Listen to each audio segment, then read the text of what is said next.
तळेगाव डमडरे रांजणगाव सांडस या जिल्हा परिषद गटातून भारतीय जनता पार्टीच्या उमेदवार दीपालीताई राहुल गव्हाणे हे आज आपला उमेदवारी अर्ज दाखल करणार आहेत। त्या अनुषंगाने आपण पाहतोय गावातून ते आता शिरूरच्या दिशेने निघाले आहेत। या ठिकाणी हजारोचा जनसमुदाय त्यांच्याबरोबर या ठिकाणी आता उमेदवारी अर्ज दाखल करायला निघणार आहेत। ताई स्वतः आपल्या सोबत आहे।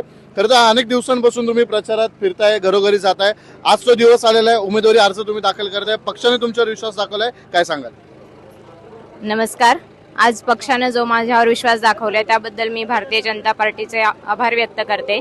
मी 2 महिने प्रचारादरम्यान सर्व वाड्या वस्त्यांवर गटामध्ये फिरत असताना ज्या प्रामुख्याने जनतेच्या समस्या मला जाणवल्या त्यांच्यावर विशेष करून काम करायचं आहे। शाळेच्या बाबतीत असेल, गटातील सर्व जिल्हा परिषद शाळा असतील या सुधारून मराठी शाळांचा दर्जा उंचावणे, तसेच महिलांच्या सबलीकरणासाठी बचत गटांची उभारणी उमेदच्या अभियानाअंतर्गत अजून मोठ्या प्रमाणावर करणे, तसेच सर्व गावठाणांमध्ये सार्वजनिक स्वच्छतागृह उभारणे, महिलांसाठी आरोग्याच्या ज्या काही योजना शासनाच्या आहेत त्या सर्व योजना या सर्वसामान्य जनतेपर्यंत पोहोचवणे, तसेच वाड्या वस्त्यांवर लाईटची सुविधा असेल, रस्त्यांची सुविधा असेल, या ज्या सर्वसामान्य जनतेच्या अडचणी आहेत त्या सोडवणे, शेतकरी वर्गाचा विशेषतः ट्रान्सफॉर्मर गेल्यानंतर पिकांवर पाणी देण्याची जी अडचण होते त्याच्यावर विशेष करून लक्ष देणे, तसेच बिबट्यांचा वावर आमच्या गटामध्ये जास्ती प्रमाणात असल्यामुळे शेतकरी वर्गाला पाणी देण्यासाठी अडचण होते, तर महावितरणच्या या सहाय्यानं दिवसभराची लाईट या ठिकाणी करणे,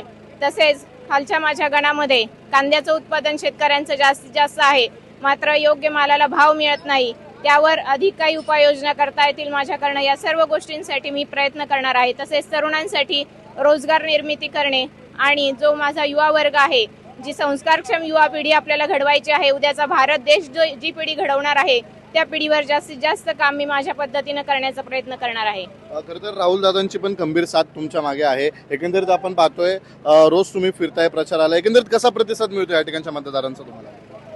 या ठिकाणी मी प्रचाराच्या निमित्ताने फिरत असताना राहुल दादांच्या माध्यमातून गेले 20-25 वर्ष या भागामध्ये युवकांना मोठ्या प्रमाणात रोजगार असेल, व्यवसाय उभारणी असेल, यामध्ये मार्गदर्शन आहे। तसेच आपण आई फाउंडेशनच्या वतीनं जे काही MPSC UPSC करणारे विद्यार्थी आहेत यांच्यासाठी काम करतोय। आपल्या आई फाउंडेशनच्या माध्यमातून 2 विद्यार्थी आपण एक नंबरच्या श्रेणीमध्ये उत्तीर्ण झालेले आहेत।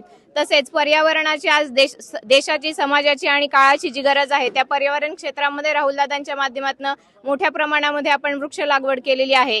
तसेच दादांच्या माध्यमातून जे सर्वसामान्य नागरिक आहेत त्यांना विविध सामाजिक योजना असेल, वैयक्तिक ज्या काही गरजा असेल त्यामध्ये मोठ्या प्रमाणात मदत झाली आहे।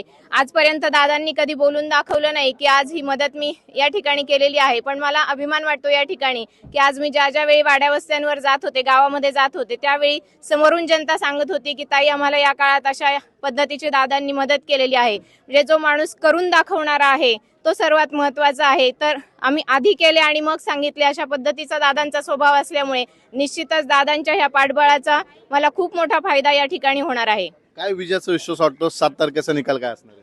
निश्चितच भारतीय जनता पार्टीने मला जी उमेदवारी दिली आहे, पक्षाने जो माझ्यावर विश्वास दाखवला आहे आणि या सर्व माझ्या गटातील माता भगिनी असतील, बंधू असतील, हे सर्व या विजयाचे नक्की शिल्पकार होतील आणि या ठिकाणी मी त्यांना एक साथ घालते की उद्याचा राष्ट्र घडवायचा असेल तर आपल्याला भारतीय जनता पार्टीच्या मागे मोठ्या संख्येने उभं राहणं ही काळाची आज गरज झालेली आहे। तुमच्या ननंद देखील या प्रचारात सक्रिय झालेले आहेत। माफ करा भाऊजाई, नुकतेच तुम्ही देखील नगरसेवक झालेले आहात, एकंदरीत तुम्ही देखील या प्रचारात सक्रिय झालेले आहात, काय एकंदरीत सांगाल? मी आज माझ्या भागातून मी नगरसेविका झाली आहे, भाजपचीच माझी उमेदवारी होती।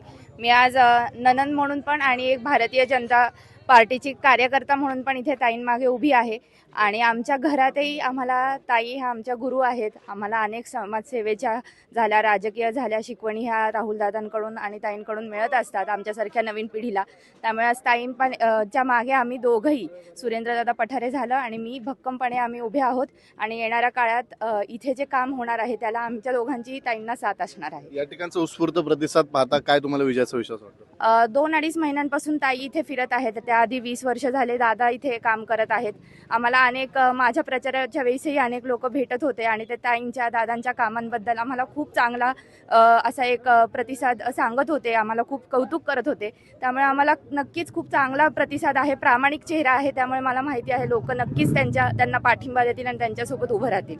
निश्चित आपण पाहतोय तळेगाव डमढेरे त्याचबरोबर रांजणगाव सांडस या जिल्हा परिषद गटातून आपण पाहतोय दीपालीताई राहुल गव्हाणे हे आज आपला उमेदवारी अर्ज दाखल करणारे. मोठी तयारी या ठिकाणी झाली आहे. थेट आता ते शिरूरच्या दिशेने निघालेले आहेत. मोठा ताफा घेऊन निघाले आहेत. हजारोचा जनसमुदाय त्यांच्याबरोबर आहे. आपण वेळोवेळी या ठिकाणचे अपडेट तुमच्यापर्यंत पोहोचत राहणार आहोत. व्हिडिओ जर्नलिस्ट मानदास शिवरायचा प्रसन्न तरडे, आपला आवाज पुणे.